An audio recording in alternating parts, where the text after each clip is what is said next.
M5D UFO Files. Unraveling the UFO Files. Revelations that change everything. The views and opinions expressed by individuals in the following program do not necessarily reflect those of the broadcaster or its parent company or affiliates. Welcome, deep divers. Today, we're taking a really deep plunge into a topic our sources suggest is way more fundamental than maybe we usually think. Absolutely. What we often just label UFOs. Right. Well, the material we've looked at argues this isn't just some niche interest, not ufology as a hobby. No, it presents it as something woven into the very fabric of reality, even our history, something that, deserves serious study. Right, across the board, psychology, philosophy, history itself. Exactly. And the implication's pretty huge. If this phenomenon is real, truly real, it changes everything we think we know about our world. And what's really striking in the sources is that this isn't framed as some new thing that just popped up. It's presented as a consistent narrative, ongoing contact, and a deliberate, decades-long effort towards what people call disclosure. It wasn't just yesterday. Okay, this is definitely going deep. Let's unpack this. You're now entering the deep dive. You're now entering the Multiverse 5D podcast, where reality bends, truth awakens, and nothing is what it seems. And our mission, like always, is to pull out the most important nuggets of knowledge from the sources we're looking at, help you navigate this really complex landscape without feeling totally overwhelmed. Okay, so to really get a handle on the scope here, let's start with a pretty amazing personal journey mentioned in our sources. This speaker, back in 1979-80? Yeah, around then. Right when Close Encounters was big. Started teaching a class labeled science fiction. And at first, only 2 students signed up. That's right, 2 students. But within 5 years, it jumped to about 60. So what changed? How did they make it grow like that? Well, the sources say the speaker basically made it real for them. They approached it academically, seriously, but quickly realized, the core message was, if this was real, this was going to change the planet. So it wasn't just academic curiosity for long. Not at all. That realization hit early on. And there was this really interesting early connection mentioned, something that broadened their view beyond just UFOs. They met the niece of Bridie Murphy. Yes, that was apparently a key moment. The famous reincarnation case. How did that specific encounter shift things? It seems that opened the door to, what the sources call a transition or graduation to spirituality and consciousness studies. This happened after, 45 years focusing on the UFO field. Wow, 45 years. Yeah, and it really underscored this idea that it's all of it.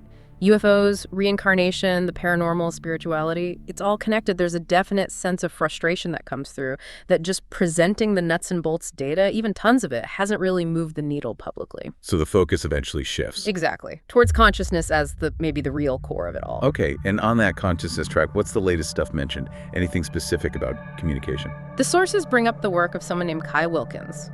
Telepathic communication, especially involving autistic children. It seems kids pop up quite a bit in these kinds of accounts. Interesting. It makes you wonder, does this kind of thing land differently in other cultures compared to how skeptical we might be in the West? Oh, definitely. The speaker mentions Japan, saying they get it. Okay. And there's this great little story from Peru. The speaker's at a bed and breakfast, and the woman running it is just casually making sandwiches and talking about space brothers. Space brothers. Yeah, living in a base in the nearby mountain, talking to her kids. And for her, it was just normal. No big deal. Wow. Just part of everyday life. Exactly. A totally different perspective than you typically find here. That really highlights our own cultural lens, doesn't it? Okay. Now, to get this understanding, the speaker really stressed boots-on-the-ground research, not just phone calls or opinions. Absolutely committed to field investigation. What are some examples where that really paid off, where they went to the actual sites? Well, they self-funded trips, to the alleged Trinity crash site area in New Mexico, spent a lot of time there. And for the Charles Hall case, the one about the tall whites, they actually flew a witness back to the location. Really? Flew them back? Yeah, to have them recount the story right there, on site, for accuracy. And the Stephenville case, that huge UFO sighting. Their question wasn't just what was seen, but why there, and they found out it was right over a nuclear power plant. Ah, so looking for the purpose. Always asking, it's not on vacation, so what's it doing here? There's an assumption of intent behind these appearances. Right. And yeah, from all that field work, the sources lay out a ton of this, nuts and bolts evidence. The speaker sort of sees their role as like the Barbara Walters of ufology. Meaning committed to covering every story, getting the account, but without adding their own opinion or spin. Just the facts, the witness statements. Okay, and some of those individual accounts are incredibly powerful. They really hint at potential intentions. Like Malmstrom Air Force Base, 1969. Robert Salas. UFOs shutting down ICBMs. Yeah, intercontinental ballistic missiles. Yeah. Shutting them down one after another. And Salas was clear. He said he got a telepathic message right there in the bunker. Which is We can shut you down.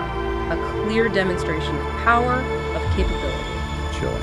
And then Stephenville, Texas, that massive UFO over the nuclear plant you mentioned. Right. And the sources make a point to mention the journalist, Angela Joyner. She broke the story. And paid a price for it. Lost her job, yeah. Yeah. It highlights the risks involved in reporting this. And it wasn't just military bases. The accounts reached into NASA, didn't they? Clark McClellan, a ground crew member, what did he claim he saw? McClellan's story is wild. He claimed he was monitoring an SDS mission, space shuttle deployment system, Okay. and saw on the screen an ET who was human type with a helmet talking to the astronauts. And their craft, their UFO, was apparently parked right next to the shuttle. Parked next to the shuttle on a live feed. That's the claim. He was fired, apparently, for saying it. His deathbed testimony is archived now. Wow. And then you have astronauts themselves, like Edgar Mitchell from Apollo 14. Right. Mitchell had what he called an epiphany in space, became a really outspoken advocate for disclosure afterwards. His message was often about unity.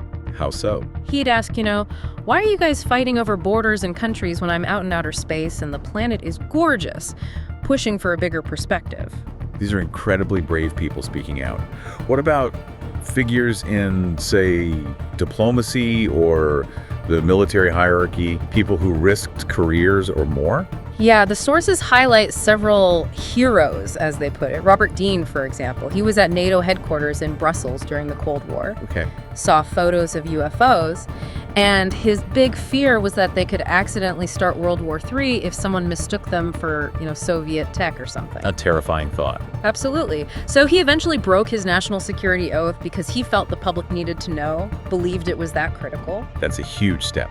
And then there's Colonel Philip Corso, Pentagon Intelligence. Corso is a major figure in the sources, credited with back engineering or reverse engineering, recovered ET tech, possibly from Roswell. The book The Day After Roswell talks about that, right? It does, and it implies this was maybe the biggest disclosure that ever happened, just quietly filtered into our technology.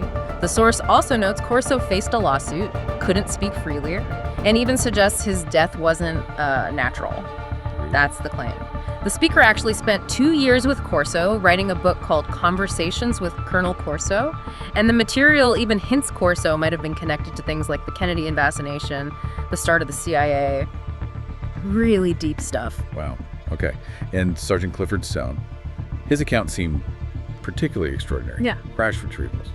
Different beings. Chief Stone's story is incredible, yeah. Claimed he was involved in 12 crash retrievals, 3 of them in Vietnam, During the war. said he dealt with both living and dead ETs, reported seeing 57 different types. 57. 57 distinct types. He even claimed they had a kind of first aid manual for them. Apparently some could be killed by alcohol, surprisingly. A first aid manual for ETs. Okay. What about the Vietnam encounters? He told this story about finding ETs inside a transparent cave in Vietnam, just watching the war.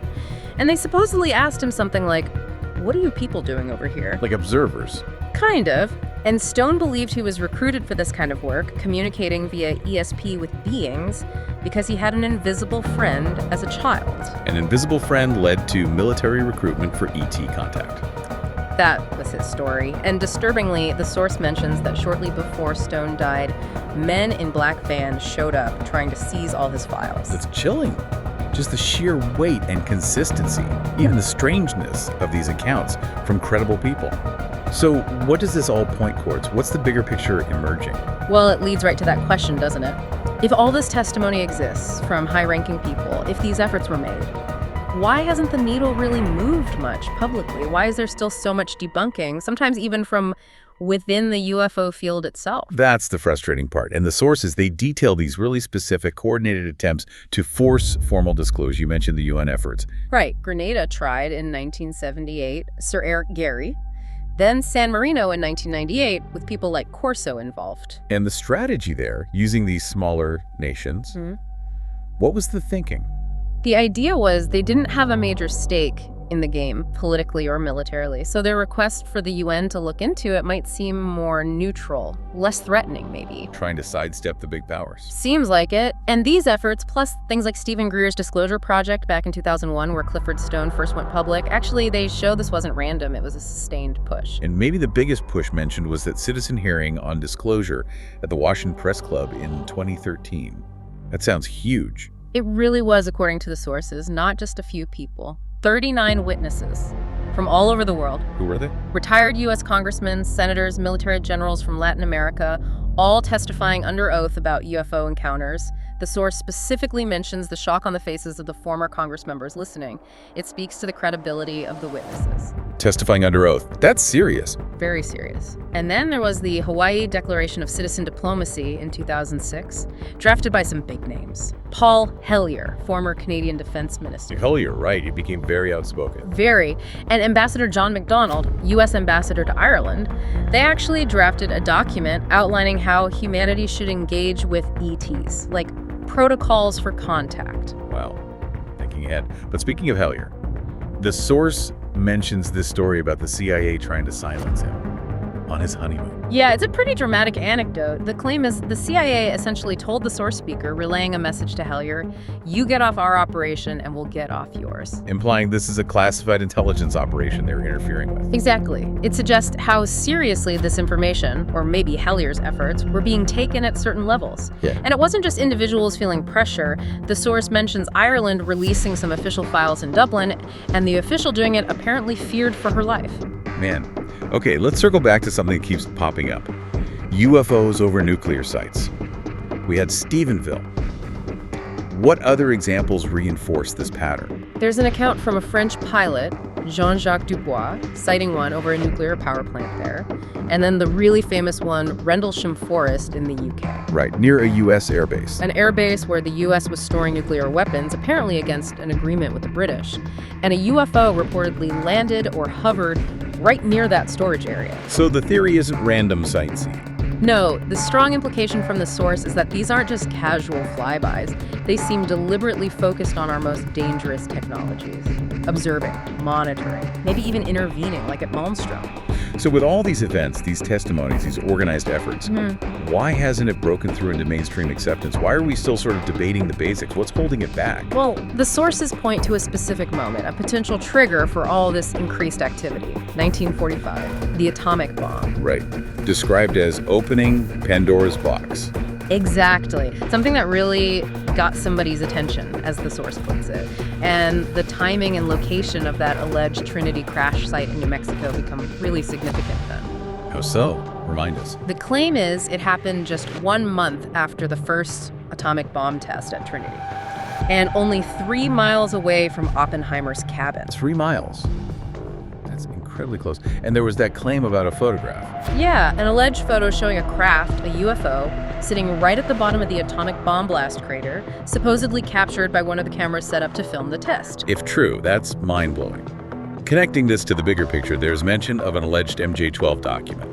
A letter. Right, a supposed 6-page letter from Einstein and Oppenheimer, written to President Truman before Roswell, apparently. Before Roswell, what does it supposedly say? It allegedly discussed relationships with inhabitants of celestial bodies, called them cosmic cultures, and incredibly suggested we'd need something like a super United Nations to handle this reality. A world government, essentially, triggered by ET contact. That's the implication. But the sources claim the letter was stopped, intercepted by Vannevar Bush, the science administrator. Wow, okay. This idea of them watching us, it fits with what Clifford Stone said, right? Calling them cosmic anthropologists. Exactly. Just Yeah. observing our behavior. Stone even told that story about an ET simply not understanding human emotion, like why someone would cry over a dead bird. A real difference in perspective. And it wasn't just one kind of observer. Stone mentioned 57 types. Colonel Corso mentioned the Pentagon tracking 52. Yeah. But Corso was apparently most worried about one specific category. Yeah, the ones that look like us. Why them specifically? Because, Corso reportedly said, They could walk up and down the halls of the Pentagon and no one would know. The ultimate infiltration concern, I suppose. That is deeply unsettling. This complexity, these different types, it leads to another connection the sources make. Artificial intelligence, AI. Right. The speaker is apparently convinced those small beings recovered from the Trinity crash, they were AI, Biological robots, maybe? not biological entities themselves. That's the speculation. And it connects to more recent things, like Ryan Wood's book, The AI Ufologist, Yeah. using AI itself to analyze all this UFO data and find patterns, answer questions. So what's the big concern about AI that the sources raise in this whole context? It's that AI is clearly here now, Siri, etc., but it has to be controlled. There's an urgency about needing futuristic conversations on how we manage advanced AI, especially if you consider it alongside a potential ET presence using similar tech. It all feels deeply interconnected. Which brings us back full circle, really. And consciousness. Exactly. That seems to be where the speaker ultimately landed after decades of research. That maybe consciousness is the real key, the underlying reality connecting all these phenomena. It's less about just physical craft and more about something else. And the amazing thing is the sources emphasize there's just so much original material out there. Testimonies, documents. Anyone can verify a lot of this. It's almost tragic that, infighting among researchers sometimes clouds the picture. Yeah, that frustration comes through too. A sense that the information is there, but getting a clear signal out is hard.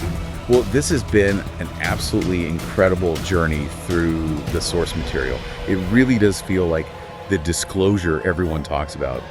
Maybe it's already happened. Just bit by bit through the work and the immense personal sacrifices of so many people over decades. I think that's a really strong takeaway from the sources, yeah.